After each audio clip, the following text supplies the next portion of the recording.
Hi everyone, in this video I'm going to show you the ways to trade on Binance spot market.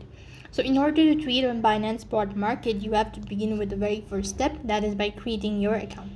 So all you have to do is install the application and then create your account. As you're done creating your account, you need to complete the KYC process by providing the necessary identification documents.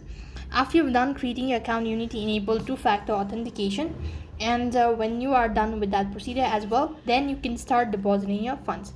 Now transfer cryptocurrency from your wallet to your Binance account by generating a deposit address for a specific coin. All you have to do is just go ahead and select the coin, and let's say that I'm going to go with Binance. And when you do that, then you could go ahead and select the deposit option, and when you select deposit, you could go ahead and locate the wallet address for that. So when you have the wallet address, then you could go ahead and copy it down, and you could paste into other wallet address onto the other cryptocurrency app, and then you can just transfer the funds. When you're done with that procedure, then you could go to the trading section on the Binance homepage, and then from the homepage you could go to the trade and select classic or advanced option depending on your preferences. Now the classic interface is simpler, with advanced offer more tools, charging options as well.